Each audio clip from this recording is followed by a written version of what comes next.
10 fit দৈর্ঘ্য, বিরাট বড় খাল, 10 ফিট ডিপ, 3 কিলোমিটার গভীর খনন হবে, খাল খনন হবে, পরিখা খনন হবে 3 কিলোমিটার, 10 ফিট চওড়া, 10 ফিট ডিপ, বিরাট বড় খাল খনন করতেছিলেন। আপনারা জানেন সৌদি আরবের মাটি বাংলাদেশের মাটির মতো এত নরম মাটি পাবেন না।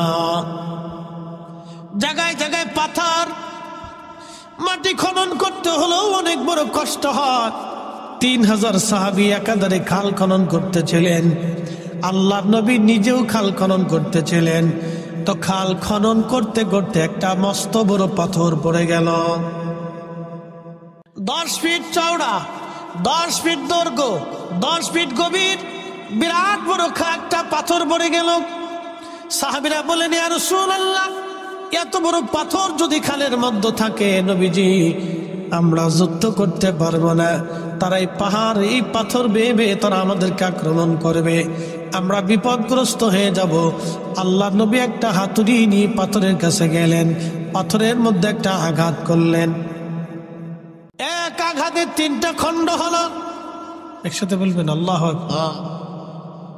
কয় আঘাত দিছে? জোরে বলেন। এটা কি সাধারণ আঘাত না নবুয়তের আঘাত? জোরে বলেন। এটা কি সাধারণ শক্তি না নবুয়তের শক্তি? যারা কয় রাসূল আমরার মতো, ও তো দুনিয়ার ব্যাককে। আসতে বলেন কেন? জোরে বলেন। এর মতো গাধা পৃথিবীতে আর একটাও নাই, মার্কা ছাড়া গাধা। খুশি হলেও হবে, বেজার হলেও হবে। কারণ একটা কথা মনে রাখবেন, আল্লাহর নবীর ইজ্জতকে ছোট কইরা কেউ আল্লাহর ওলি হতে পারে নাই। শাহজালালও শাহজালাল হয় নাই। শাহজালাল হয়েছে নবীর গোলামি কইরা। বানিয়াচরণবাসী মনোযোগ দিবেন। বিরাট বড় পাথর, এই পাথরখানাতে নবীজি একটা ঘাত করলেন, 3 খণ্ডে বিভক্ত হলাম। পাথরের ভিতর থেকে আগুন বের হয়ে আসলো। আগুন কি বের হলো? আগুন বের হয়ে আসলো। নবীজি ডাক দিয়ে বললেন, সাহাবীরা রে, পারস্য সাম্রাজ্য আমাদের দখলে আসবে। কি সাম্রাজ্য? পারস্য সাম্রাজ্য। সাম্রাজ্য বুঝেন নাই? বুঝাইতেছি। বাংলাদেশের মতো একটা ছোট্ট দেশ না, বাংলাদেশের মতো অন্তত 100-150 দেশ নিয়ে একটা সাম্রাজ্য হতো। একসাথে বলবেন আল্লাহু আকবার। ফার্সিয়ান সাম্রাজ্য পৃথিবীর এক বিরাট শক্তিশালী সাম্রাজ্য ছিল। এরা পৃথিবীতে এক সময় বড় যোদ্ধা ছিল। বর্তমান ইরান, ও দেখেন না কাউরে ভয় পায় না, আমেরিকারও তেল দেয় না, ওই ইসরায়েলেরও তেল দেয় না। এই ইরানকে কেন্দ্র করে, ওরা আগে থেকে যোদ্ধা জাতি, ইরানকে কেন্দ্র করে একটা সাম্রাজ্য ছিল, এটার নাম পার্সিয়ান। এই ইরানকে কেন্দ্র করে পার্সিয়ান সাম্রাজ্য 3500 বছর ধরে তাদের সাম্রাজ্য। এই ইরানের মানুষ আগে আগুনের পূজারী ছিল, আগুন পূজা করত। এই ইরানের মানুষ আগে আগুন পূজা করত। আপনারা জানেন বাংলাদেশে একটা গাড়ি আছে, নাম টাটা গাড়ি, আছে না? এই টাটা কোম্পানির যিনি মালিক, রতন টাটা, তিনি কিন্তু আগুনের পূজারী ছিলেন। তার আদি বাড়ি ছিল ইরান। সে অরিজিনাল ইন্ডিয়ান না, সে ইরানি একজন ব্যক্তি। ভারতবর্ষের মধ্যে আপনি যা দেখবেন সেটা হিন্দুদের তৈরি করা কিছুই নাই, সবই মুসলমানের তৈরি করা। ভারতের যিনি পারমাণবিক যুদ্ধ অস্ত্র তৈরি করে দিয়েছেন, পারমাণবিক বোমা ভারতে যিনি বানিয়ে দিয়েছেন, তিনি ডক্টর এপিজে আব্দুল কালাম। তিনি পারমাণবিক বিজ্ঞানী ছিলেন। মুসলমান পারমাণবিক অস্ত্র বানাই দিয়েছে, এটা নিয়ে খুব ডাব দেখাইতেছে, বিরাট কিছু করে ফেলছি, বানাই দিছে মুসলমানে। তাজমহল বানিয়েছে মুসলমান। ভারতের অর্থনৈতিক বিরাট একটা অংশ তাজমহল থেকে আসে। খুব মনোযোগ দিবেন। শত শত হাজার হাজার ওলি আল্লাহ সেই ভারত উপমহাদেশকে ধন্য করেছেন। কথা বলেন ঠিক না বেঠে? কিন্তু দুর্ভাগ্য জাতি আমরা, আজকে বাবরি মসজিদ তারা হত্যা করলো, ভেঙ্গে ফেলে দিয়ে রাম মন্দির বানাইলো। আমরা মুসলমান কিছুই করতে পারি নাই। কথা কন না কেন? কিচ্ছু করতে পারি নাই। মনোযোগ দিয়ে। এই পার্সিয়ানরা আগুনের পূজা করত। তারা ভাবতো আগুনই খোদা, আচ্ছা, আপনাদের কি মনে হয় আগুন ক্ষুধা? এটা ফু দিলে নিভে যায় না? নিভে যায় না? আবার আমরা ইচ্ছা করলে জ্বালে। তাহলে যেটা বান্দা জ্বালায়, ফু দিলে নিভে যায়, পানি মারলে নিভে যায়, হেতা ক্ষুধা কেমনে হয়? কি কথা কর না কেন? কেউ পাথর দিয়ে মূর্তি বানায় সেজদা দেয়। আচ্ছা, যেটা নিজে বানাইলাম এটারে সেজদা দিয়ে কি লাভ? কোনো লাভ নেই। মনোযোগ দেবেন। কেউ মনে করে এটাই আমার ক্ষুধা, কেউ সাগরে পূজা দেয়, কেউ পাহাড়ের সামনে পূজা দেয়, ভাবে এটাই আমার ক্ষুধা। কেউ সূর্যের পূজা করে, সূর্যরে সেজদা দেয়, বলে এটাই আমার ক্ষুধা। আচ্ছা, আপনারা বলেন তো, সূর্য আবার অস্ত যায়, সূর্য আবার উদয় হয়, সূর্যের আলো কখনো একবারে ঠান্ডা ঠান্ডা হয়ে যায়, সূর্যের আলো আবার কখনো গরম হয়ে যায়, যেটা হারিয়ে যায় আবার আসে, সেটা বোঝা গেল সে নিজের নিয়ন্ত্রণে চলে না, তার নিয়ন্ত্রণ একজন অবশ্যই আছে, তিনি আমাদের বিশ্বাস অনুযায়ী আল্লাহ। আর যারা সূর্যের পূজা করে তারা মনে করে সূর্যই আমাদের খোদা। কিন্তু আজকের আধুনিক বিজ্ঞান বলছে সূর্য খোদা না। বলে কারণ কি? সূর্যের চাইতে বড় বড় নক্ষত্র মহা সৃষ্টিতে আল্লাহ বানায় রাখছে, তার একটা নক্ষত্রের পরিচয় দিয়ে যায়। কষ্ট হবে? বাচ্চা কাচ্চাদের ঘুম আসতেছে নি? বিরাট বড় বড় মুসল্লি সব সামনের কাতারে বসে দিচ্ছে, বাপরে বাপ, পাকা মুসল্লি, ওদের থাকতে হবে।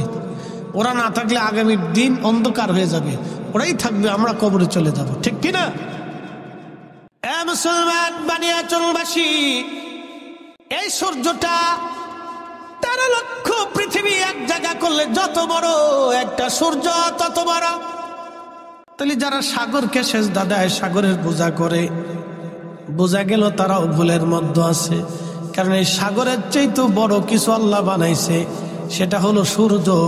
মনোযোগ দিয়ে শুনে যাবেন, এই সূর্যের চাইতে বড় কিছু আল্লাহ বানাইছে, সেটার নাম হলো ব্ল্যাক হোল। অন্ধকার গহ্বর নামক একটা বিরাট বড় নক্ষত্র আছে, এখানে কোনো আলো নাই, শুধু আধার আর আধার, আধার আর আধার। 200 কোটি সূর্যকে, একটা দুইটা সূর্য না, 200 কোটি সূর্যকে যদি এখানে ধরে দেন, তার রাডারের মধ্যে পড়ে যায়, মাত্র 2 মিনিটের মধ্যে 200 কোটি সূর্যের অস্তিত্ব পৃথিবী থেকে হারিয়ে যাবে। তাহলে এই ব্ল্যাক হোলের রাডারের পাওয়ার কত, ওই গহ্বরটা কত বড় হতে পারে, ওই নক্ষত্রটা কত বড় হতে পারে। তাহলে যারা সূর্যের পূজা করলো তারাও বিরাট বড় ভুলের মধ্যে আছে। সূর্যের পূজা বাদ দিয়া তাদের ব্ল্যাক হোলের পূজা করার কথা ছিল। কি কথা কন দেখে? তাহলে বোঝা গেল সূর্য যে বানাইছে, সূর্য যে চালাইছে, সূর্যরে যে আলো দিছে, তাম সৃষ্টিকে যে বানাইছে সুনিয়ন্ত্রিত ভাবে, যিনি সৃষ্টিকে চালাচ্ছেন, সবকিছু যিনি খাওয়াচ্ছেন, তিনি আমাদের রব, তিনি আমাদের আল্লাহ, তিনি একমাত্র খোদা। একসাথে বলেন আল্লাহু আকবার। তিনি কে? জোরে বলেন কে? আল্লাহ। কে? আল্লাহ। কয়জন? কোন শরীক? কোন শরীক? লা শারীকা লাহ। কোন শরীক? উনার ছাড়া আর কোন ইবাদত হবে না, উনি ব্যতীত আর কারো সেজদা হবে না। এক কথায় শেষ। কুল হুয়াল্লাহু আহাদ আল্লাহুস সামাদ লাম ইয়ালিদ ওয়া লাম ইউলাদ। মক্কার কাফেররা এসে নবীকে আক্রমণ করলো খন্দকে। কারণ কি? আল্লাহ রসুল বলেন আল্লাহ এক, কাফেররা বললো না আল্লাহ এক না। মক্কার ঘরের মধ্যে 360টা মূর্তি তারা বানাইলো, এক এক খোদার এক এক মূর্তি তারা বানাইলো। তারা ভাবতো ওই খোদা, সেই খোদা, সেই খোদা, ওই খোদা। তাদের ধারণা অনুযায়ী বিদ্যার এক খোদা আছে, পানির এক খোদা আছে, বৃষ্টির আর এক খোদা আছে, মেঘের আর এক খোদা আছে, আসমানের এক খোদা আছে, জমিনের এক খোদা, আলোর এক খোদা, আধারের এক খোদা। এমন করে দেবতা হতে হতে বিদ্যার দেবতা, টাকার দেবতা, খাবারের দেবতা, স্বাস্থ্যের দেবতা, ওষুধের দেবতা, এইরকম দেবতা হতে হতে হতে হতে হতে হতে তাদের মধ্যে যৌবনেরও দেবতা আছে। কি পাগল দেশে! যৌবনের দেবতা আছে। এরকম দেবতা হতে হতে হতে হতে একটা দুইটা দেবতা না, তাদের মতে 33 কোটি দেবতা হইছে। কত কোটি? জাদুতে যদি 33 কোটি দেবতা হইতো তাহলে পৃথিবীতে মানুষের মারামারি করার দরকার ছিল না, দেবতারে ফিটি করতে করতে শেষ। এই কথা কর না, জোরে বলে। বর্তমান পৃথিবীতে বিশ্ব 2 ভাগে বিভক্ত। আবার বলি, বর্তমান পৃথিবী বিশ্ব কয় ভাগে বিভক্ত? 2 ভাগে। এক ভাগ হচ্ছে রাশিয়া, আর একটা হচ্ছে আমেরিকান বেল্ট। 2 মাতুব্বর সারা পৃথিবীতে এখন 2 মাতুব্বরে মাতুব্বরি করে, আমেরিকান বেল্ট, রাশিয়ান বেল্ট। আমেরিকার হচ্ছে ন্যাটো, আর রাশিয়ার হচ্ছে চীন, ইরান, উত্তর কোরিয়া, হেতা নিজে টিজে দিয়ে আরো দেশ দিয়ে মোটামুটি একটা বেল্ট। 2 গোষ্ঠী চাই আমরা পৃথিবী শাসন করব। বলে কারণ কি? আমেরিকা ডলার দিয়ে পৃথিবী শাসন করে। বলে কিভাবে? বাংলাদেশে কোটি কোটি টাকা আছে, খাবার আছে, সব আছে, কিন্তু ডলার নাই। আপনি ব্যবসা করতে পারবেন না, বিদেশ যাইতে পারবেন না, আমদানি করতে পারবেন না, রপ্তানি করতে পারবেন না। কি এক আজব কারখানা, চিন্তা করেন তো। আমার মাল উনার ডলার দিয়ে বেচতে হবে, আমি মাল কিনবো উনার ডলার দিয়ে কিনে আনতে হবে। তার মানে হচ্ছে নীরবভাবে উনি আমাদেরকে, বাংলাদেশকে শাসন করে। কথা বুঝেন নাই মনে হয়? আমার ইউনুস কাকু তিনি কিন্তু আমেরিকাতে গিয়ে আসছেন। ভাবতেছেন যে বিরাট ভালো হয়েছে, এত ভালো না। সবগুলা কিন্তু এক জায়গায়, ওই জাতিসংঘের ওখান থেকে জ্বালার আসার দিব, তাই কিচ্ছু না। আমাদের এই দেশে ডলার যদি না থাকে তো কিচ্ছু নাই। যদি আমেরিকা বলে যে তোমার দেশ থেকে আমরা গার্মেন্টস নেব না, টাকা দেবো না, টাকা নেবো না, আমদানি রপ্তানি সব বন্ধ, বাংলাদেশ 6 মাসে ফকির হয়ে যাব। আপনি ঠিক বললেন ঠিক, না ঠিক বললেন ঠিক। আমেরিকার সাথে যুদ্ধ করে দেন, তাই বুঝবেন জ্বালা কারে কয়। এটা হচ্ছে পৃথিবী তারা শাসন করে। কি শাসন করে? যারা বলেন কি শাসন করে? পৃথিবী শাসন করে। এইভাবে সারা ওয়ার্ল্ড তারা শাসন করে। রাশিয়া চাইতেছে আমরাও শাসন করব। তাহলে 2 ভাগে বিভক্ত, তারা কর্তৃত্বের জন্য মারামারি করবার চায়, যুদ্ধ করতে চায়। ক্ষুধা যদি 2 জন হইতো, আমি বুঝাইতে চাইতেছি এইটা, ক্ষুধা যদি 2 জন হইতো, একজন রাতের ক্ষুধা আরেকজন দিনের ক্ষুধা, তো রাতের ক্ষুধা কইতো আমি রাত বেশি করে দিব, দিনের ক্ষুধা বলবো রাতই আসবে না। তো এই নিয়ে 2 ক্ষুধার ভিতরে মারামারি করতে করতে, ক্ষুধায় পিটি করতে করতে একবারে এই বান্দার জান শেষ। বান্দার যুদ্ধ করা লাগতো না, ক্ষুধাই মারামারি করে শেষ হয়ে যেত। কি কথা কর না কেন? তাহলে রব কয়জন? না একসাথে বলেন, রব কয়জন? একসাথে বলেন, কয়জন? আল্লাহ ছাড়া আর কোন মালিক নাই, কোন খালিক নাই, কোন রব নাই। বিশ্বাস আছে? কথা বলেন, আছে? তুমি রহমান, তুমি মেহেরবান, অন্ধ গাহে না শুধু তোমারি গুণগান, বুঝেও বুঝে না তবু শান। তুমি রহমান, তুমি মেহেরবান। কখনো তোমাকে যদি ভুলি, হেদায়েতের আলো জেলে নিও কাছে তুলি, ঠাই দিও প্রিয়তম অগমহিয়ান। তুমি রহমান, তুমি মেহেরবান। আল্লাহ নবী পাথরে আঘাত করলেন, আগুন বের হয়ে আসলো। নবীজি বললেন, সাহাবীরা রে, পারস্য সাম্রাজ্য আমাদের দখলে আসবে। তখন কাফির এবং মুনাফিক যারা ছিল তারা বলল, হায় হায়, মুহাম্মদ পাগল হয়ে গেছে। দেখো, সে নিজে জান বাঁচানোর জন্য কেবলমাত্র পরীক্ষা খনন করতেছে, আর তারা নাকি পারস্য সাম্রাজ্য বিজয় করবে।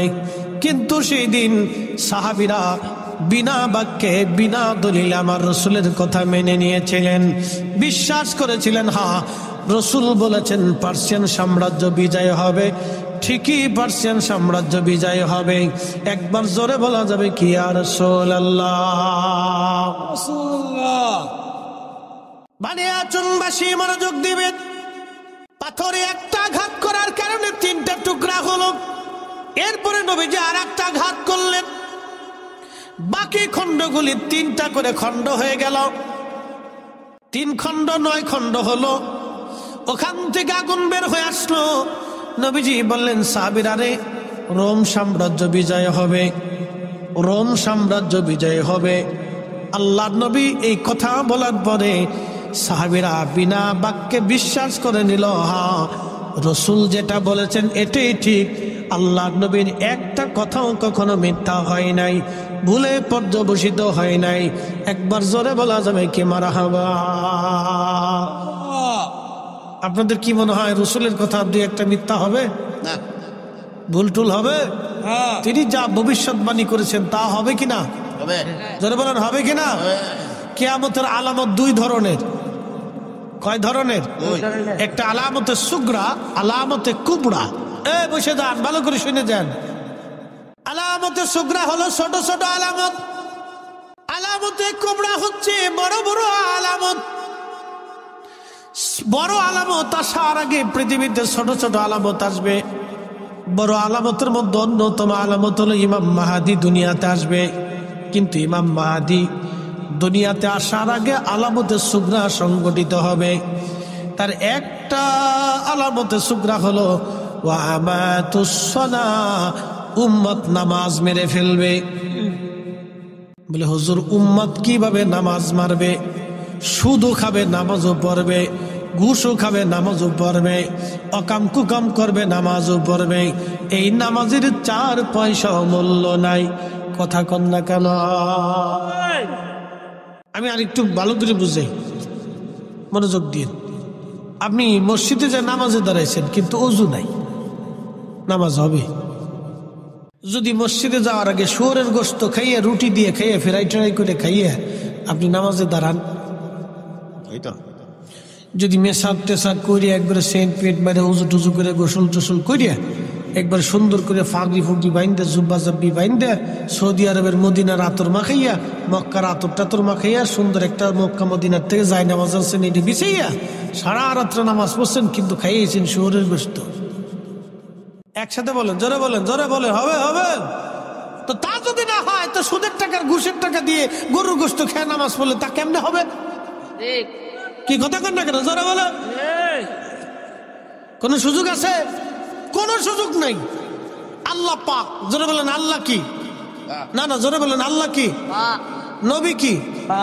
আল্লাহ কি? রসুল কি? তো আল্লাহ তার রসুল যদি পাক হয়, তো আল্লাহ পাক ছাড়া, তার রসুল পাক ছাড়া কবুল করে না। কি কথা কন না কেন? পাক হতে হবে।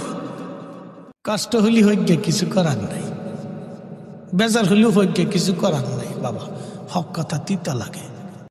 হক কথা কি লাগে? দেখেন না, রাজনীতিবিদরা খালি ক্ষমতায় যাওয়ার লাগে সবাই কিন্তু পাগল। আসতে কোন কে? জোরে বলেন। সবাই ক্ষমতার লেগে পাগল। কারণ কি জানেন? ক্ষমতায় গেলে রাতারাতি ধনী হওয়া যায়। এটা কিন্তু একদম মিছে কথা না। সব খালি এর লেগে পাগল হয়ে যায়। আমরা তো পাগল হই না। জীবনে দেখছেন আমি কইছি আমি এমপি হবো, মন্ত্রী হবো, মিনিস্টার হবো, প্রধানমন্ত্রী হবো, হইছি নি? না, আমরা তো পাগল হই না। তার একবার পাগল হই কে রে? তো বুঝে যান। প্রিয় উপস্থিতি, ভালো করে বুঝে যাবেন, দুনিয়াতে সবাই ক্ষমতার জন্য পাগল। যারা ক্ষমতা নিতে যায় সব দলই ক্ষমতার জন্য পাগল। কারণ কি ক্ষমতার জন্য এত পাগল কেন হয়? নিশ্চয় কোনো স্বার্থ আছে, সেই জন্যই তারা ক্ষমতার জন্য পাগল হয়। কিন্তু আপনারা যারা এখানে বসে আছেন, আপনারা বুঝি টেন্ডার মেন্ডারও কিছু পাবেন। তাহলে কেন বসে গেলেন? আপনাদের উদ্দেশ্য আল্লাহ এবং তার রসুলকে খুশি করা। কথা বলেন ঠিক কিনা? একই মানুষ, একই চামড়া, একই চোখ, একই কাঠ, একই দেহ, একই খাবার, একই ভাত। আপনিও যে ভাত খান, প্রধানমন্ত্রীরাও সে ভাত খায়, কোটিপতিরাও সেই ভাত খায়। আপনি যেই বেগুন খান তিনি একই বেগুন খায়। আপনি যেই মাছ খান তিনি তার চাইতে বেশি ভালোটা খায় না। আপনি খান টাটকা, আরে খায় ফ্রিজেরটা।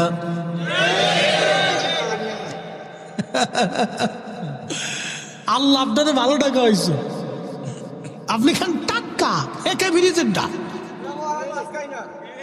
আপনি তাজাটা খান।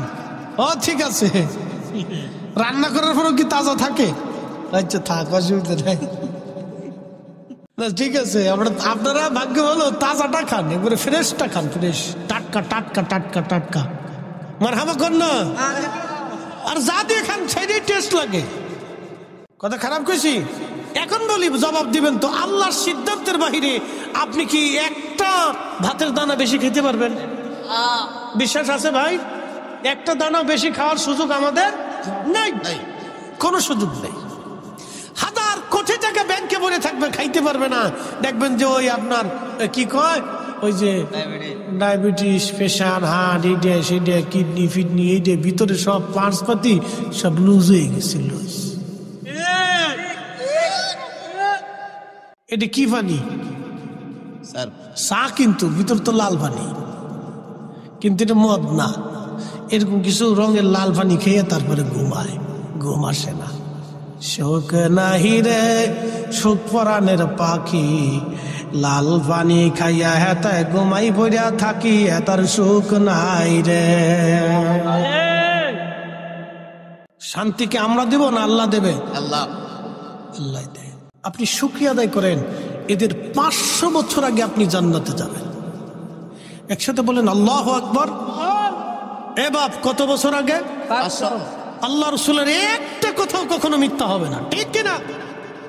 500 বছর আগে। বলে হুজুর কোন 500? দুনিয়ার না, এক সেকেন্ড করে, এক সেকেন্ড করে 60 সেকেন্ড 1 মিনিট, 1 মিনিট করে 60 মিনিট 1 ঘন্টা, 1 ঘন্টা করে 24 ঘন্টা দিন ও রাত, 24 ঘন্টার দিন ও রাতে 365 দিনে 1 বছর, 1 বছর করে 50,000 বছর এক জায়গা করলে যত বড় হবে, হাসরের একটা দিন হবে তত বড়। সেই দিনের 500 বছর আগে গরিবরা জান্নাতে চলে যাবে। যে সুবহানাল্লাহ কবেন না, বুঝবো আপনার মতো কিপটে আর দুনিয়াতে নাই। জবানটা খুলে দিয়ে একসাথে বলেন আল্লাহু আকবার। ইয়া রাসূলুল্লাহ, ইয়া হাবিবাল্লাহ, ইয়া রাসূলুল্লাহ, ইয়া হাবিবাল্লাহ। আমার মতো নিদান কালে থাকি নবীজি আমার শিওরে, করিব চুম্বন কদম ধরিয়া, ইয়া রাসূলুল্লাহ, ইয়া রাসূলুল্লাহ।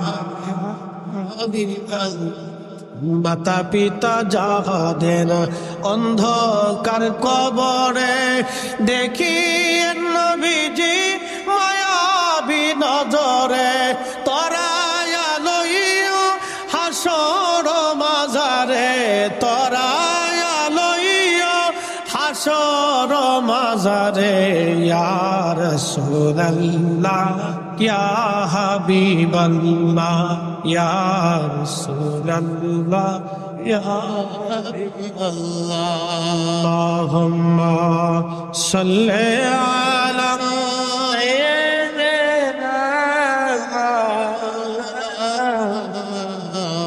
মুহাম্মাদ আলি সাইয়্যিদিনা।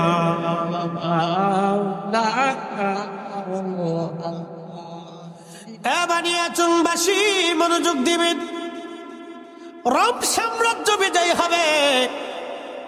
সাহাবীরা সেই দিন বিনা বাক্যে বিশ্বাস করে নিল নবী ঠিক। পাহাড়ের মতো দিল শক্ত করে আমার রসুলের টানে বামে থেকে তারা যুদ্ধ করলো সেই দিন। বলে হ্যাঁ রসুল ঠিক। ঠিক 30 বছর পরে, কত বছর? 30 বছর পরে সাহাবীরা, এ নবীর উম্মতেরা রোম সাম্রাজ্য দখল করলো, পার্সিয়ান সাম্রাজ্য দখল করলো। তারও 400 বছর পরে এসে পুরাপুরি রোম সাম্রাজ্য দখল করে নিল উসমানীয়রা। উসমানী সাম্রাজ্যের অন্যতম সুলতান ফাতে মুহাম্মদ, তার কথা নবীজি ভবিষ্যৎবাণী করে দিয়ে বলেছিলেন মুসলমানরা কনস্টান্টিনোপল বিজয় করবে। আল্লাহ নবীর একটা কথা কখনো মিথ্যা হয় নাই। কনস্টান্টিনোপল বর্তমান তুরস্কের ইস্তাম্বুলে কনস্টান্টিনোপল একটা শহর, সমুদ্রের পাড়ে। খুব মজবুত দুর্গ ছিল। পৃথিবীর কোন শক্তি কনস্টান্টিনোপল কখনো দখল করতে পারে নাই। পৃথিবীর বড় বড় শক্তি চেঙ্গিস খানের মতো যোদ্ধা পারে নাই, হালাকু খানের মতো যোদ্ধা পারে নাই, তাতারিরা পারে নাই। এই কনস্টান্টিনোপল তারা বিজয় করতে পারে নাই। এটা কঠিন দুর্গ ছিল, রোমান রাজ্যের বিরাট বড় কঠিন দুর্গ ছিল এটা। রোমান এই দুর্গ নিয়ে গর্ব করত, কোনদিন আমাদের দুর্গ কেউ দখল করতে পারবে না। কিন্তু আল্লাহর নবী 1450 বছর আগে বলে গেলেন এই কনস্টান্টিনোপল মুসলমানরা বিজয় করবে। এই কনস্টান্টিনোপলে যারা যুদ্ধ করবে, নবীজি বললেন যারা এই যুদ্ধে বিজয় অর্জন করবে তারা প্রত্যেকের আল্লাহ মাফ করে দিবে, জান্নাতি বানায় দিবে। আমি সেই বিজয় বীরকে কতই না উত্তম সুরতে দেখতেছি। সুলতান ফাতে মুহাম্মদের কথা নবীজি ভবিষ্যৎবাণী করে গিয়েছিলেন। আমি তাকে দেখতেছি কতই না উত্তম চেহারার অধিকারী, আর তার সৈন্যরা কতই না উত্তম জিহাদ অনুপ্রাণিত। একবার জোরে বলা যাবে আল্লাহু আকবার। নবীজি বললেন 600 বছর আগে কনস্টান্টিনোপল বিজয় হলো। 600 বছর পরে, একসাথে বলবেন আল্লাহু আকবার। কত বছর আগে বলেছিলেন? 600 বছর আগে বিজয় হলো। 600 বছর পরে রাসূলের কথা কি মিথ্যা হবে? না। হবে? হবে না, একটা হবে না। সাহাবে کرام সেই দিন পাহাড়ের মতো দাঁড়িয়ে থেকে বিশ্বাস করেছিল। আমাদেরকে বিশ্বাস হইবে রাখতে হবে। বানিয়াচংবাসী মুসলমান হাজিরিন, প্রিয় নবীজি খন্দক খনন, খাল খনন করতেছিলেন। সংবাদ, বিজয়ের সংবাদ দিলেন। কাফেররা, মুনাফিক যারা ছিল আশাশি করলো যেটা কি করে হয়।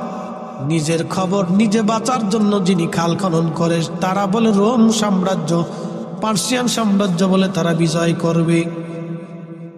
বানিয়াচংবাসী 3 দিন পর্যন্ত সাহাবীরা একাধারে মাটি কাটলেন, কারো বাড়ি খাবার নাই। মদিনা অবরুদ্ধ হয়ে গেল, কোথাও থেকে খাবার আসে না। একেবারে কঠিন পরিস্থিতি শিকার মদিনার মানুষ, কোনো খাবার নাই। 3 দিন পর্যন্ত আল্লাহর নবী নিজে না খাওয়া, সাহাবীরা না খেয়ে আসেন। আল্লাহর হাবিবের কষ্ট হচ্ছিল। এমন সময় হযরত জাবের রাদিয়াল্লাহু আনহু লক্ষ্য করলেন আল্লাহর নবীর পেটের মধ্যে কি যেন বাধা দেখা যায়। জিজ্ঞেস করলেন, হুজুর পেটের মধ্যে কাপড় দিয়ে কি চাপ দিয়ে বেঁধে রেখেছেন? নবীজি ডাক দিয়ে বললেন, জাবের রে, খোদার যন্ত্রণা নিবৃত করার জন্যে আমি পেটের মধ্যে পাথর চাপা দিয়ে কাপড় দিয়ে বেঁধে রাখছি, যাতে আমার ক্ষুধায় কষ্ট না হয়। জাবের বলতেছে, হুজুর আমি কি মরে গেছি? আপনি কেন আগে বলেন নাই আপনি ক্ষুধার্ত? ইয়া রাসূলুল্লাহ, আপনি আর মাটি কাটবেন না, আপনি বসেন, আমি বাড়ি থেকে দৌড়ে আসব, দেখে আসি ঘরের মধ্যে কি আছে। হযরত জাবেরের বাড়ি থেকে জাবালে আবু সিলা একবারে পিছনেই। জাবেরের বাড়ি যেইখানে, জাবালে আবু সিলাটা জাবেরের বাড়ির পিছনেই। ওইখানে 3 দিন 3 রাত তুমি সিজদার মধ্যে কেঁদেছিলেন। একাধারে 3 দিন 3 রাত সারা মদিনার মধ্যে কোথাও নবী নাই, নবী নাই, নবী নাই, নবী নাই। তন্ন তন্ন করে সাহাবীরা খুঁজে, রসুল নাই, রসুল নাই। ওই জাবালে আবু সিলার ছোট্ট গুহার মধ্যে সে আমার নবী 3 দিন 3 রাত সিজদার মধ্যে তিনি কেঁদেছিলেন। হযরত জাবেরের বাড়ির পিছনের পাহাড়টার নাম জাবালে আবু সিলা। হযরত জাবের রাদিয়াল্লাহু আনহুর যে বাড়িটা, সেটা বর্তমানে মসজিদ বানায় রাখা হয়েছে। ওই বাড়িতে দৌড়ে জাবের আসছে, বিবিকে ডাক দিয়ে বলেন, বিবি কি পরিমাণ ঘরে খাবার আছে বলো? রাসূল ক্ষুধার্ত, না খাওয়া, পেটের মধ্যে পাথর চাপা দিয়ে কাপড় দিয়ে নবী বেঁধে রাখছে। বিবিরে, আমার রাসূল ক্ষুধার্ত, বলো ঘরের মধ্যে কি খাবার আছে? বিবি ডাক দেয়া বলতেছে, স্বামী গো, মাত্র একটা ছাগলের বাচ্চা আছে আর 1 ছাগল আছে, ছাড়া আর কিছুই নাই। বিবিরা, ছাগল জবাই করে দিয়ে যাচ্ছি, তুমি ছাগল রান্না করবে আর গম পিষে তুমি রুটি বানাও, আমি আমার রাসূলকে দাওয়াত করে নিয়ে আসবো। আজকে জাবেরের বাড়ি রসুলের দাওয়াত হবে। জাবেরের স্ত্রী ডাক দিয়ে বলতেছে, স্বামী দাওয়াত তো দিবেন, কিন্তু কানে কানে একটা কথা শুনে যান। বলো বিবি, কি বলতে চাও? বলে, স্বামী রে, জাবেরের বাড়িতে নবীকে দাওয়াত দিবেন, এই কথাটা কিন্তু কানে কানে বলবেন, সাবধান অন্য কাউকে কিন্তু দাওয়াত দিয়েন না, কারণ ওখানে হাজার হাজার সাহাবীরা কাজ করতেছে। আমি জানি সবাই ক্ষুধার্ত, সবাই যদি জানে জাবেরের বাড়ি দাওয়াত হয়, এত মানুষের মেহমানদারি কিন্তু আমি করতে পারবো না। আপনি রসুলকে কানে কানে বলে আসবেন। জাবের বলেন, ঠিক আছে, আমি যাবো, আবার আসবো। ওখান থেকে দৌড়ে আবার আল্লাহর হাবিবের খেদমতে এসে কানে কানে বলতেছে, হুজুর আমার বাড়ি আপনার দাওয়াত। নবীজি বলেন, জাবের কি খাবার আছে বলো। বলি, ইয়া রাসূলুল্লাহ, একটা ছাগলের বাচ্চা ছিল, আমি জবাই করে দিয়ে আসছি, গোশত বানিয়ে দিয়ে আসছি, আর এক সা গম আছে নবীজি, ওটা পিষে রুটি বানিয়ে আমার স্ত্রী রুটি বানাচ্ছে, আর তরকারির জন্য ছাগলের গোশত রান্না হচ্ছে। নবীজি বললেন, জাবের ঠিক আছে, তোমার দাওয়াত কবুল। এমন সময় আল্লাহর নবী ডাক দিলেন, সাহাবীরা তোমরাও আসো, আজকে জাবেরের বাড়ি আমাদের দাওয়াত। একসাথে বলেন আল্লাহু আকবার। কয় হাজার সাহাবী? 3000। জোরে বলেন, কয় হাজার? কোন বর্ণনা আসছে 1000, 2000, 3000, যাই হোক, কিন্তু সাহাবী ছিল 3000। ছাগল কয়টা? একটা। গম কয় মণ? 1 সা। আল্লাহ নবী জাবের দৌড়াই চলে গেল। নবীজি বললেন, জাবের তুমি যাও, তোমার স্ত্রীকে যা বলবা উনুন থেকে, চুলা থেকে যেন খাবার না নামায়, আমি আসবো তারপরে যেন নামায়। উনুন চুলা থেকে যেন কোনো খাবার না নামায়, ওইখানে রাখতে বলো, আমি আসবো তারপরে। জাবের দৌড়ায় গেলেন বাড়ি, স্ত্রীকে বলেন, বিবিরে উনুন থেকে, চুলা থেকে তুমি খাবার নামাইবা না, আমার রসুল আসতেছে। আল্লাহ নবীর পিছে পিছে একজন না, দুইজন না, 3000 সাহাবী সবাই পিছে পিছে রওনা দিয়ে চলে গেলেন। হযরত জাবেরের বাড়ি হাজার হাজার মানুষ। একসাথে বলবেন আল্লাহু আকবার। আজকে তাবারক কয় দেখছি? তাবারক দেখছি কয়টা? 60 না? আচ্ছা 60 রাখলাম, ধরে 60। তো 60 দেখছি তাবারক আজকে আমাদের সবার জন্য রান্না হয়েছে, কিন্তু পেট ভরে খাওয়ার কোনো সুযোগ নেই। কি কথা ঠিক কিনা? আমি জানি এত লোকের 60 দেখছি তো হইতো না, পেট ভরে না, শুধু তাবারক বরকতের খাবার, আপনারা মেহমান কিছু দিতে হয়। আমরা তাবারক খাওয়াইলে অনেকে কয় বেদাত, কিন্তু না খাওয়ানো বেদাত, এটা বুঝে না। কি কথা কর না? খাওয়াইলে সুন্নত, না খাওয়াইলে বেদাত। কি কথা খারাপ কইছি? রাসূলের কথা মিথ্যা হবে। আল্লাহর নবীকে জিজ্ঞেস করা হলো, ইয়া রাসূলুল্লাহ, ইসলামের মধ্যে উত্তম কাজ কি? নবীজি জবাব দিলেন, তুতঈমুত তুআম, মানুষকে খাদ্য খাওয়ানো ইসলামের ভিতরে উত্তম কাজ। মানুষকে খাওয়ানো যদি উত্তম হয়, তাহলে না খাওয়ানোটা হলো অনুত্তম। অতএব আমরা সুন্নিরা উত্তমটাই করি, মাহফিল দিয়ে দাওয়াত করতেছি। প্রিয় ভাইরা আমার, অমুক জায়গায় মাহফিল হবে, আপনাদের সকলের দাওয়াত রইল। মুফতি ইসলাম ফরিদী সাহেব প্রধান মেহমান, প্রধান বক্তা ওবায়দুর রহমান জালালী বিশেষ মেহমান, কারি হেলাল উদ্দিন বাহারি সাহেব আপনার প্রধান আলোচক, আপনাদের সকলের দাওয়াত। কমিটি আপনাদেরকে দাওয়াত করে আনলো, ও আর শোনাইলো, কিন্তু খাওয়ান দিল না। তো কেমন হইলো? আপনারা তো কমিটির মেহমান। কি কথা কর না? কমিটির কি তো মেহমানকে তো পানি হইলো খাওয়াই, কথা কর না কেন? মেহমানকে পানি হইলেও তো খাওয়াইতে হবো। কি কথা কর না কে? আপনারা কি মেহমান? জোরে বলেন, আপনারা কি? কারা মেহমানদারি করবে? কমিটির দায়িত্ব আপনাদেরকে মেহমানদারি করা, তারা আপনাদেরকে দাওয়াত দিচ্ছে। তো পানি হলে তো খাবে, আমরা যেমন চা খাওয়াইতেছে, আপনার তো চা হলেও খাওয়াইবো। কি কথা কর না কে? তো সেখানে তাবারক খাওয়ানোর পরও একদলে শরীরে চুল কাঁপে কাঁপে তা, আরে বেটা আমরাই তো অরিজিনাল সুন্নত করতেছি। কি কথা কর না কে? দিছি সাইডে দলিল দিয়ে দিছে, এবার খাওয়াই দেহ কেমন লাগে। মিলাদুন নবীর মাহফিল দিলে তাবারক খাইলে তোমরা সিন্নির লোভে যাও, এমন ভাবলো যে বিরাট বড় বুজুর্গ। বাপরে বাপরে, বুজুর্গ নিজের খাওয়ানোর মুরত নাই, আরেকজনে খাওয়াইলে আবার বেদাতের ফতোয়া। কষ্ট হচ্ছে আপনাদের? উচিত কথা নয়, বেজার হয়ে যায়। তাহলে আল্লাহ রসুলের হাদিস আপনি মিথ্যা বলেন, যে রসুল ভুল বলছে বলেন আপনি। তো এই মতো মানুষকে খাও, সই বুখারীর হাদিস, খাও মানুষকে। একসাথে বলবেন না মারহাবা? আচ্ছা, আপনার বাড়িতে আমি মেহমান, কি হইলাম? আপনি আমারে, আল্লাহ রসুল বলছেন উম্মত তোমরা যদি আখিরাতে বিশ্বাসী হও তো মেহমানকে সম্মান করো। মেহমানকে কি করো? সম্মান করো। আচ্ছা, মেহমান হয়ে আমি বাড়িতে গেলাম, আপনি বলেন হুজুর আপনার ওয়াজ বিরাট শুনাশুনি, সারা রাত্র শুনি, হুজুর বসেন। বসে দিয়ে আপনি চলে গেছেন, আর খোঁজ নাই, সারা দিনও আপনার খোঁজ নাই। আমি বই রয়েছি তো বই রয়েছি, খাওয়ার নাই, পানি নাই, জিজ্ঞাসা নাই, কিছু নাই, চা নাই। মেহমান কি সম্মান করা হলো না? হ্যাঁ, এটা কি ভালো করে দিচ্ছে, বাপ রে বাপ, কালা বানাই দিচ্ছে একবার, ওরা করে দিচ্ছে যে খা, তুই খা, তুই খা, খা, খেয়ে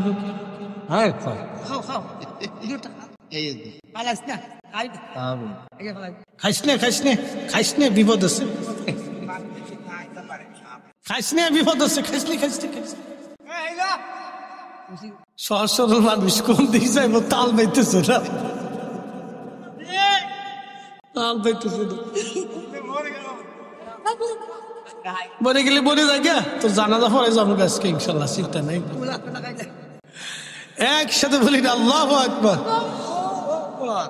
নারে তাকবীর, নারে রিসালাত। বাবাজি, বিরোধিতা করা যায়, রান্না বান্না করে খাওয়াই দেখেন জ্বালাকারে কয়, এগুলো করবেন না। মানুষকে আল্লাহর দিকে আমাদের কাজ হচ্ছে উদ্বুদ্ধ করা, ঠিক কিনা? কাজের দিকে, কি কাজের দিকে? নেক কাজের দিকে উদ্বুদ্ধ করা, বিরোধিতা করা। কিছু ভাইরা করে এটা দলের টানে, ভাই কিসের টানে? দলের টানে তা করে, এগুলো করবেন না। প্রিয় ভাই আমার, আপনার কারণে যদি 10 জন লোক রিজিক থেকে বঞ্চিত হয়, জবাবদিহিটা কিন্তু কিয়ামতে আপনাকেই দিতে হবে। কথা ঠিক কিনা? কি জবাবদিহিতা আছে না? আছে। আপনি ধরেন একটা কুত্তাকে খাবার দিতে গেলেন, কাকে? কুত্তাকে। আরেকজনে বাধা দিল, ধর কুত্তারে কি খাওয়াবি, চল। কিয়ামতের ময়দানে কুকুর মামলা করবে, ইয়া রাব্বি, এ বান্দা আমাকে খাইতে দিতে চাইছিল, কিন্তু এই বান্দা আমাকে নিবৃত্ত করে দিচ্ছে, আমার রিজিক থেকে বঞ্চিত করছে, আল্লাহ বিচার চাই। ফায়সালা কে করবে? আল্লাহ। এই জন্য এগুলি হিসাব করে চলতে হবে, বিচার অবশ্যই হবে। প্রিয় ভাই আমার, আল্লাহর নবী সমস্ত সাহাবী নিয়ে যখন জাবেরের বাড়ি গেলেন, হযরত জাবের রাদিয়াল্লাহু আনহু বাড়ি যাওয়ার পরে জাবেরের স্ত্রী দেখা স্বামীরে ডাক দেখায়, তাড়াতাড়ি এদিকে আসেন, আপনি করছেন কি? বলে কি করলাম রে বিবি? আপনারা না বললাম কানে কানে নবীকে দাওয়াত দিবেন, এত সাহাবী দাওয়াত দিছেন, বাড়ি তো খাবার নাই, আমি কেমনে মেহমানদারি করব বলেন? একসাথে বলবেন আল্লাহু আকবার। তারা মেহমানকে খাওয়ানোর জন্য কেমন উদ্যোগগ্রীব ছিল, আর আমরা খালি বেদাতের ফতোয়া মারতেছি না, খালি ফতোয়া মারতে পারি আর কি। এ মুসলমান, খুব মনোযোগ দিবেন। হযরত জাবের ডাক দিয়ে বলতেছে, বিবি রে, আমি কি আর দাওয়াত দিয়েছি? আমি তো রাসূলকে দাওয়াত দিয়েছিলাম, কিন্তু সব সাহাবী ক্ষুধার্ত, কোন সাহাবীর খাবার ঘরে নাই। 3 দিন তারাও ক্ষুধা নিয়ে আল্লাহর হাবিবের সাথে মাটি কাটতেছিল। বিবি রে, নবী একা খাবে, সাহাবীরা না খেয়ে থাকবে, এটা হতে পারে না। সেই জন্য আল্লাহর নবী আমাদের সবাইকে দাওয়াত করে নিয়ে আসছে। একবার জোরে বলা যাবে কি মারহাবা? আমরা হুজুরের মাহফিলে এসে আমরা কি খাবো না আপনারাও খাবেন? কথা কন না কেন? একসাথে বলেন, আল্লাহর নবী একা খাইছে না সবাইরে নিয়ে খাইছে? জোরে বলেন, একা খাইছে না সবাইরে নিয়ে খাইছে? তো রাসূল যদি সবাইরে খাওয়াইতে পারে নিজে সহ, তাহলে আমরা কেন পারতাম না? কি কথা কন না কা? আমি মাহফিলে এসে খাবো আর বেদাতের ফতোয়া দিব, তা তো হয় না। না, এটা হচ্ছে কি, অনেকে বুঝে না, দলের টানে বলে ফেলায়, ঝুঁকে ঝুঁকে বলে ফেলায়। কিন্তু ঝুঁকে ঝুঁকে বললে তো আমার জবাবদিহিতা আছে বাবা, কথা ঠিক কিনা? জবাবদিহিতা তো আছে। ধরেন অ্যাটেনশন, একজন মসজিদে যাচ্ছে, আর আপনি তারা বললেন দেখ বেটা, হ্যাঁ কাজ আছে, সব পরে যাই সে নিয়ে। আচ্ছা, সে এই কারণে নামাজ পড়লো না, কিয়ামতের ময়দানে কে জবাব দিবে? ফরিদি সাহেব দিবে না আপনি দিবেন? আপনাকে দিতে হবে। যে বাধা দিবে তাকে দিতে হবে। তো এই জন্য নেক কাজে আমাদের বাধা দিতে হয় না, উৎসাহিত করতে হয়। আল্লাহ নিজে উৎসাহিত করছে এই আয়াত দিয়ে। فَمَن يَعْمَلْ مِثْقَالَ ذَرَّةٍ خَيْرًا يَرَهُ وَمَن يَعْمَلْ مِثْقَالَ ذَرَّةٍ شَرًّا يَرَهُ। যদি অনুপরিমাণ নেক কাজ যদি তোমরা করো, নেক আমল যদি তোমরা করো, ভালো কাজ করো, আমি রব কিয়ামতের ময়দানে তাহা প্রতিদান তোমাকে দিয়ে দেব। আর অনুপরিমাণ যদি খারাপ কাজ করো, আমি আল্লাহ সেটাও তোমাকে প্রতিদান দিয়ে দিব। ও আজ করলে কি লাভ, শুনলে কি লাভ? লাভ হবে তার আমলে, আমলেও লাভ হবে না নবী প্রেম না থাকলে দিলে। কথা কন, কথা বলেন। রসুল প্রেম না থাকলে জিন্দিগির আমলেও কাজ হবে। এই যে বুড়া কলা দেখিয়ে দিলাম, যদি দলিল থাকে কোনোদিন দিয়েন, কিয়ামত পর্যন্ত খুঁজবেন দলিল পাবেন না। রসুলের মোহাম্মত ছাড়া জিন্দিগির সব আমল মিথ্যা হবে। নামাজ হবে না, রোজা হবে না, জিকির হবে না, হাত হবে না, কোনোটাই আল্লাহর দরবারে মঞ্জুরিয়ত রাখবে না যদি আল্লাহর রসুলকে মোহাম্মত আপনি করতে না পারেন, ঠিক কিনা? জ্ঞানী যারা বুঝে তারা শুধু ইশারায়, নাদানেরে বুঝাইতে পারে আছে কে কোথায়। জ্ঞানীর মতো জ্ঞানী হলে অল্প কথায় বুঝে, কসুর মতো কসু হলে অল্প জালে সিজে। আল্লাহ বলেন অনুপরিমাণ নেক কাজ যদি তুমি করো, তার প্রতিদান আমি তোমাকে দিয়ে দেব, এবং গুনার কাজ যদি অনুপরিমাণে করো, তার প্রতিদান তুমি পাবে। মনোযোগ দিয়ে কথাগুলি শুনবেন। এর অর্থ হলো নেকের কাজ যত ছোট হোক ছাড়বো না। যারা বলেন নেকের কাজ যত ছোট হোক ছাড়বো, গুনাহের কাজ যত ছোট হোক করব, গুনাহের কাজ যত ছোট হোক করব। জোরে খুশ বলাম, জোরে বলিস গুনাহের কাজ। আবার দাঁড়ায় মতিস না কালকে, তারা সেন খুলে দাঁড়ায় সেলিব্রেশন স্টার্ট করে। ভালো করে শোন বাবা, গুনাহের কাজ যত ছোট হোক করব, গুনাহের কাজ যত ছোট হোক করব, নেকের কাজ যত ছোট হোক ছাড়বো। তাহলে মানুষকে খাওয়ানো কি গুনাহ না নেক? দুরূদ শরীফ গুনাহ না নেক? কোরআন তেলাওয়াত গুনাহ না নেক? এরপরে দলবদ্ধ ভাবে দোয়া গুনাহ না নেক? তাহলে আমার মিলাদ বেদাত কেমনে হইল? কোরআন তেলাওয়াত হয় মিলাদে, দুরূদ শরীফ হয় মিলাদে, কথা কম নাকি, ঠিক কিনা? মিলাদে আল্লাহর জিকিরও হয়, নবীর নাতও হয়, এরপরে দোয়া হয়, এরপরে তাবারক হয়, তাবারকে নেক, দোয়াতে নেক, জিকিরে নেক, দুরুদে নেক, কোরআন তেলাওয়াতে নেক। ফামান ইয়ামাল মিসকালা যাররাতিন খায়রান ইয়ারা। অনুপরিমাণ নেক যদি করো, বেনিফিট আমি আল্লাহ তোমাকে দিয়ে দিব। অতএব নেকের কাজ যেখানে নেক আছে, যেখানে আমরা সেখানে আসি। অনুপরিমাণ নেক, সামান্য পরিমাণ নেকের কাজ ছাড়ব না, আর সামান্য পরিমাণ গুনাহের কাজ করব না। কথা কোন ঠিক কিনা? নেকের কাজ ছাড়ব না। যারা বলেন নেকের কাজ, গুনাহের কাজ, নেকের কাজ একসাথে বলেন, যারা বলেন নেকের কাজ, গুনার কাজ। যদি আয়াত বুঝে থাকেন তাহলে আমার মিলাদে আপনি বাধা দিতে পারেন। কি কথা কন না কেন? ফতোয়া দিয়ে বন্ধ করতে পারেন না। এই যে দোয়া, এই দোয়া বন্ধ করতে পারেন না, আপনি পারেন না এটা বন্ধ করতে। আল্লাহ আপনাকে এই জন্য দুনিয়াতে পাঠায় নাই। আল্লাহ পাঠাইছে আপনাকে হারাম বন্ধ করার জন্য, জেনা বন্ধ করার জন্য, বেহায়াপনা বন্ধ করার জন্য। আল্লাহ পাঠিয়েছে সুদ বন্ধ করার জন্য, ঘুষ বন্ধ করার জন্য, জুলুম বন্ধ করার জন্য, অন্যায় বন্ধ করার জন্য, জমি খানের কাছ থেকে জমি উদ্ধার করার জন্য। আল্লাহ আলেমদেরকে পাঠাইছে পৃথিবীতে শান্তি প্রতিষ্ঠিত করার জন্য।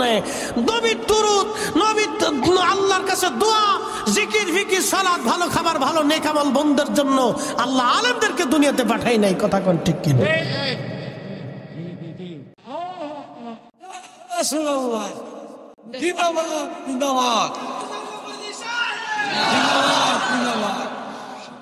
বুঝতে কি আর কোনো অসুবিধা আছে? আমি একবারে সহজ সাবলীল ভাবে আপনাকে বোঝানোর চেষ্টা করছি।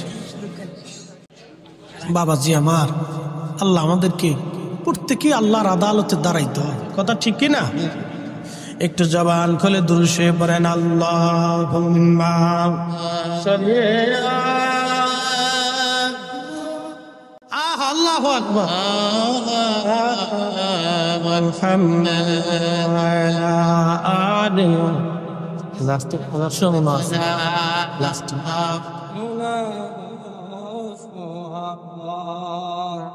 বন্ধু আমার মনোযোগ দিবেন। বানিয়ে চরবাসী আল্লাহ নবী বললেন, জাবেরের স্ত্রী বলতেছে, জাবের বলতেছে, বিবি রে আমি তো দাওয়াত দিইনি, আমি কানে কানে কইছি আল্লাহ নবী। এই কথা না, ও তারাস না, তারাস হয়েছে, তারাস হয়তো অনেক সিনেন। আচ্ছা হইলো তারাসই কইলাম, গ্রামের নাম কইলে বোঝা গেল গ্রাম প্রেমিক। কি প্রেমিক? গ্রাম প্রেমিক, কথা নাই। তারাসই মুসলমান, তারাসই, এটা তারাসই নাম কি? তা এর অর্থ কি? গ্রামের নাম। আচ্ছা আমি কই শোনেন, আমি গেছি ভারতের এক জায়গা, এই কুচবিহার মাহফিল করতে। এলাকার নাম হচ্ছে গাদুহুতা। এলাকার নাম কি? গাদুহুতা। নারায়ণগঞ্জে আছে পাগলা, এরপরে আছে ২৫০০। কি নামের নাম? আমাকে ফরিদপুরে আছে বাঙ্গা, জোড়া লাগে নাই। নাম আছে মধুখালী, কিন্তু মধু নাই। আছে বোয়ালমারি, কিন্তু বোয়াল নাই। ও তো কোয়ালিটির নাম। বানিয়াসুম, কে নাম দিছে জানি না, বানিয়াসুম। এটা কি নাম? অর্থ কি, কিসের? কিচ্ছু বুঝলাম না। বানিয়াচং বা বানিয়াচং, যাই কন আর কি, কোন অর্থ খুঁজে পাই না। এটা কি সংস্কৃতি ভাষা, না বাংলা ভাষা, না হিন্দি ভাষা, না উর্দু ভাষা, তাও কইতে পারি না। নাম হয়েছে আর কি। যাই হোক, বানিয়াচং। এরপরে আমাদের ফরিদপুরে একটা গ্রামের নাম আছে ১০,০০০, আর একটা গ্রামের নাম আছে গোড়াদহ। ১০,০০০ গোড়াদহ থেকে একজনের বউ ফালাইয়া ১০,০০০ গেছে। বেটায় ফরিদপুর যে মামলাদের সাল লেখেন, গোড়াদা থেকে বউ ফালাইছে ১০,০০০। দারোগা সাহেব বুঝছে কস না বুঝছে কস, স্যার বুঝছি তো করতেছি। গোড়াদা থেকে বউ ফালাইছে ১০,০০০। বুঝছে কস না বুঝছে কস, সারা বউ তো আমারটা গেছে, আপনার তো গেছে না। লেখেন গোড়াদা থেকে বউ ফালাইছে। এক গ্রাম থেকে ১০,০০০ বউ চলে গেল, কেউ দেখে নাই। স্যার গ্রামের নাম ১০,০০০, তা তো কমিছে গ্রাম ১০,০০০। তারা সেই বাসী মনোযোগ দিবেন।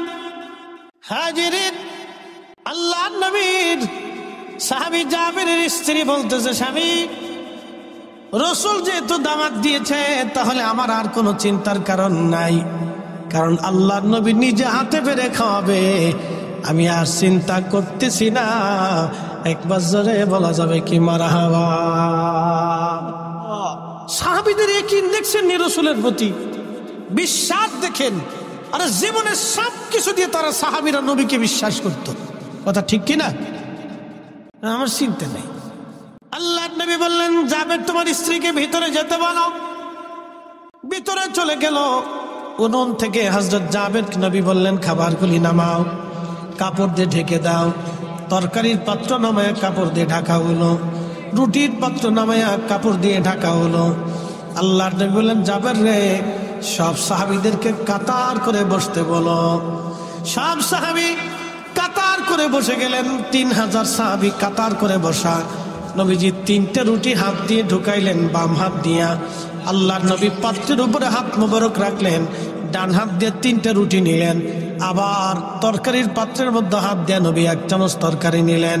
এইভাবে দিতে দিতে দিতে দিতে একজন না দুইজন না ৩,০০০ সাহাবীর সামনে খাবার চলে গেল। একবার জোরে বলা যাবে কি আল্লাহু আকবার।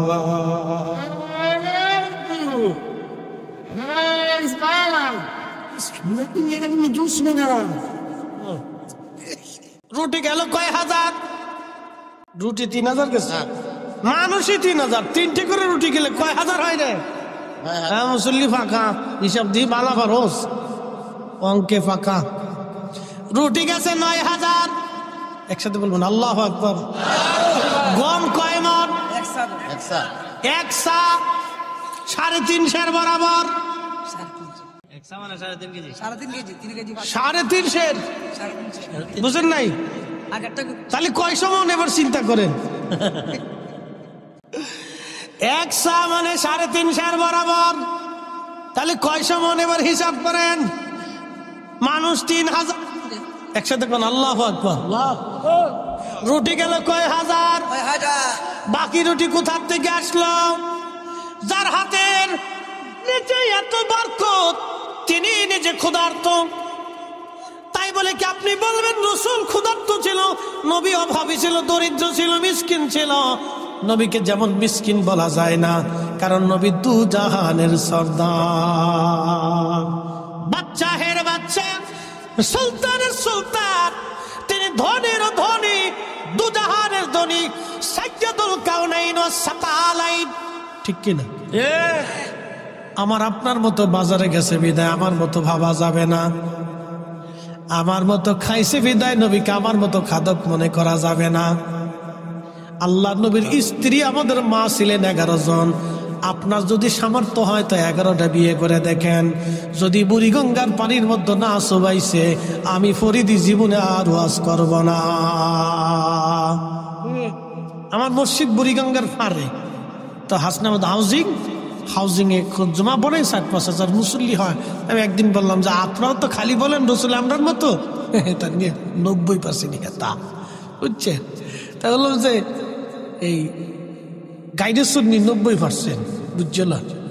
তো এই আমি বললাম যে আপনারা তো বলেন রসুল আপনাদের মতো, তা আপনাদেরকে বললাম তাহলে 11টা বিয়ে করে। যদি 6 মাসের মতো না সুবাইছে তাহলে আপনাদের এখানে আর খতিবগিরি করবো না, ওই বুড়িগঙ্গার মধ্যে সুবাইবো। রহমতের পানি, একবার গোসল করলে আর সগিরা টগিরা কিছু তাহে না, ওরে পানির পানি, খালি ফেসা আবার গু আর মুতের ভিতরে। হ্যাঁ, শীতের দিন যে কি পরিমাণে ঘিরান আসে, বাপরে মা, 1 কিলোমিটার পর্যন্ত বাতাসে ঘিরান চলে যায় এই পানির পানি। ঢাকা শহরে 1 কোটি মানুষের সকালবেলা বাথরুম এটার ভিতরে ঢুকে। কত কোটি? 1 কোটি মানুষের বাথরুম সব ওই নদীর ভিতরে চলে যায়, শো করে খালি নামতে দেয়।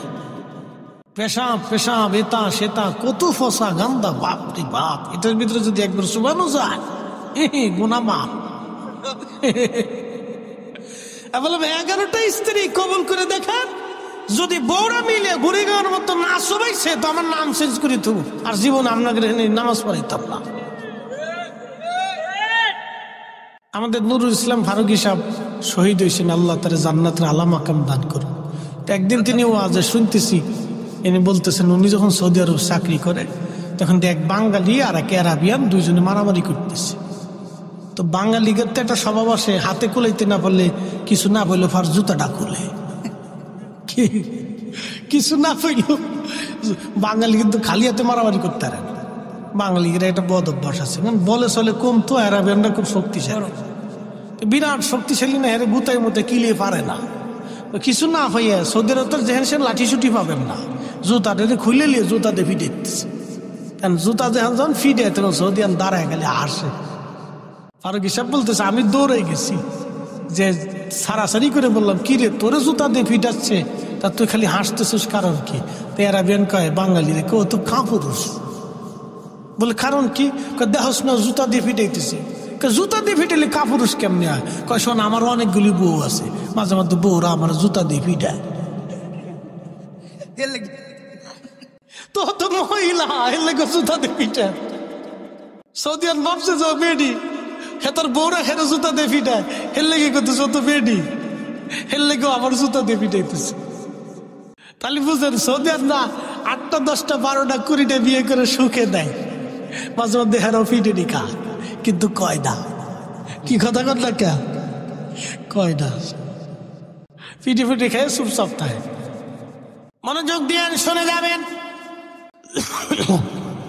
রুটি চলে গেল 9,000, সাহাবী রাসূল 3,000, ছোট্ট একটা ছাগলের বাচ্চার গোশত সবাই খাওয়া শেষ। নবী বললেন, জাবের রে, খোঁজ নিয়ে দেখো মদিনাতে অনেক মানুষ তো না খাওয়া আছে, কারা ক্ষুধার্ত আছে দাওয়াত দাও, আমি নবী আজকে সবাইকে সমানভাবে খাওয়াবো। জাবের ঘোড়ার পিঠে চড়ে দৌড় দিয়ে বলতেছে, কে আছো ক্ষুধার্ত, তাড়াতাড়ি আসো, দেরি করা যাবে না। কোন কোন বর্ণনা যাচ্ছে আরো মানুষ আসলো 15,000। জোরে বাড়ি যায় কেন আল্লাহু আকবার। এই 15,000 খাবার দেওয়া হলো 3টে করে রুটি, তাহলে কত হাজার? জোরে বলেন। রুটি গেল 45, আগে গেল 9, তাহলে কত হলো? কি হিসাবকারী না এখন ঠকে গেলে দিই পারল না। রুটি গেল 54, গম কয় সমান? 350। জোরে বলেন কয় সের? রুটি গেল কয় হাজার? 54,000। গোশতের চামচ গেল 54,000, গোশতের চামচ চলে গেল। ইনি রাহমাতুল লিল আলামিন, ইনি সাইয়্যিদুল কাউনাইন ওয়াস সাকালাইন। একবার জোরে বলা যাবে কি? তিনি রাহমাতুল আয়ায়ে সাগর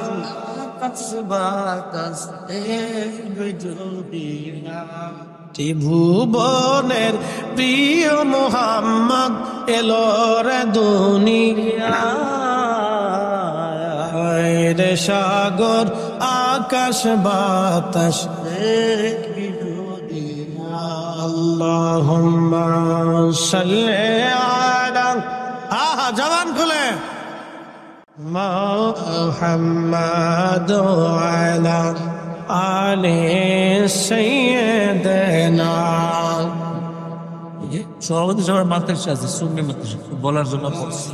বন্ধুগণ আমার, তিনি রাহমাতুল লিল আলামিন, তিনি হাবিবুল্লাহ। ওনার রাজ এত বড় শাহী দরবার, সিংহাসনবিহীন একটা দরবার, কোটি কোটি আশিক রাসূল ওই দরবারে যে চোখের পানি সেরে সেরে সাফায়াত কামনা করে আসি। আর রাসূলুল্লাহ, কঠিন হাসরের দিন ভুলে যাবেন না আপনি আমাকে। আহা, জান্নাতুল বাকিতে রিয়াজুল জান্নাত আমি দেখেছি। হাজিরা ওইখানে যখন যায়, প্রিয় নবীজির মিম্বর একেবারে সামনেই থাকে। হাজিরা চোখের পানি ফেলে ফেলে কাঁদতে থাকে। এই জান্নাতের বাগানে রাসূল নামাজ পড়েছে, স্থির থাকতে পারে না কোনো আশিক হাজি। আহা, ওইখানে ইমাম মালিক 80টা বছর তিনি কাটিয়েছিলেন, কোনদিন জুতা পরেন নাই, কোনদিন থুতু ফেলেন নাই, পায়খানা পেশাব পর্যন্ত তিনি করেন নাই। ইমাম আজম আবু হানিফা একাধারে 7 দিন ছিলেন। 7 দিনের জন্য, একটা বারের জন্য 7 দিন তিনি পেশাব পায়খানা করেন নাই। বিদায় লগ্নে বলেন, ইমাম মালিক রে, আজকে 7 দিন হলো মদিনার ভিতরে আমি পেশাব পায়খানা করি না। বলে, হুজুর কি খান আপনি? ইমাম আজম বললেন, আমি 7 দিনে মাত্র 7টা খেজুর খেয়ে বেঁচে আছি। তাহলে পানি কি করে খান? বলে, হাতের মধ্যে পানির আর্দ্রতা নিয়ে চেটে চেটে কোন রকম তৃষ্ণা নিবারণ করে আসি। পেশাবে ধরলে বলো কোথায় পেশাব করব? পায়খানায় যদি ধরে কোথায় করব? যে মাটির নিচে রাসূল ঘুমায়, যে মাটির নিচে রাসূল ঘুমায়, ওই মাটির নিচে আমি কি করে মাটির উপরে পায়খানা পেশাব করি? বলা কোন উসুল, কোন দলিল তারা দেন নাই। দলিল একটাই, রাহমাতুল লিল আলামিন। আমরা যখন নবীজিকে দাঁড়ায় সালাম জানাই, আমাদের কোনো দলিল নাই, একটাই দলিল। এত বড় ইজ্জতওয়ালা নবীকে সালাম যদি দিতে হয়, তাহলে ইজ্জতের সাথেই দিতে হবে। আমি তার উম্মত হয়ে কি করে বসে থাকবো? আমি আর বসে থাকতে পারি না, এই জন্য আমরা দাঁড়াই। কথা কন ঠিক কিনা? বন্ধু আমার, ওই দরবারে বিশ্ববিখ্যাত সুলতান মাহমুদ গজনবী, গজনীর সুলতান ছিলেন তিনি। বিশ্ববিখ্যাত একজন জেনারেল, 17 বার যুদ্ধ করেছেন, কোন যুদ্ধে তিনি হারেন নাই। আহা, গজনী সাম্রাজ্যের তিনি বাদশা ছিলেন। বর্তমান Afghanistan, Uzbekistan, Tajikistan, Turkmenistan, Pakistan, Iran, বিরাট অংশ মিলে তার বিরাট বড় সাম্রাজ্য ছিল। গজনীর অধিপতি তিনি মদিনাতুল মুনাওয়ারা যাইয়া আল্লাহু আকবার। শাহী পোশাক খুলে ফেলে দিয়ে সাধারণ পোশাক পরে তিনি পানির লোটা মাথায় নিয়ে ঘুরে ঘুরে ঘুরে ঘুরে মদিনার মুসাফির, মদিনার হাজীদেরকে পানি খাওয়ায়। একজন আল্লাহর বান্দা ডাক দেখে বলতেছে, আপনি কি সুলতান মাহমুদ গজনবী না? বলে হ্যাঁ। এত বড় গজনীর বাদশাহ হয়ে সাধারণ পোশাক পরে কেন আপনি পানি খাবার? তখন সুলতান মাহমুদ গজনবী ডাক দিয়ে বললেন, ও আল্লাহর বান্দা, আমি গজনী সাম্রাজ্যের সুলতান হতে পারি, আর আমি যার দরবারে আসছি তিনি দুজাহানের সুলতান। উনার সন্তুষ্টি ছাড়া আমি সুলতান মাহমুদ গজনবীর আখেরাত মিথ্যা হয়ে যাবে, আখেরাত বরবাদ হয়ে যাবে। এই জন্য আমি এত বড় শাহী সুলতানের বরগাহে এসে দামি পোশাক পরে ঘুরতে পারি না। আমি এখানে মিসকিন, আমি এই দরবারের গোলাম, গোলাম গোলাম গোলাম গোলাম। একসাথে বলবেন না ইয়া রাসূলুল্লাহ? এত বড় বাদশা বলতেছে আমি এই দরবারের গোলাম, গোলামের কাজ গোলামি করা। সেই জন্য নরমাল পোশাক পরে হাজীদেরকে পানি পান করাইতেছি। যদি রাসূল কবুল করে নেয়, আমি সুলতান মাহমুদ গজনবী আখেরাতে পার পেয়ে যাব। আর যদি কবুল না হই, আমি সুলতানের সুলতানিও শেষ হবে, আখেরাত বরবাদ হয়ে যাবে। এরা রাসূলকে এইভাবে সম্মান করত। এত বড় সুলতান, তারা নবীকে এইভাবে ভালোবাসতো। আর আমরা লুটুপুটু ছুটুপুটু এমন ভাব লইছি বিরাট বিরাট বুজুর্গ সাইজে গেছি। কথা কন না কেন? রাসূলের দরবারে আমরা সবাই গোলাম। কথা কন ঠিক কিনা? এসেছেন রত নবী সকলের ইমাম, সালাম নবী তোমায় হাজার সালাম ইয়া নবী।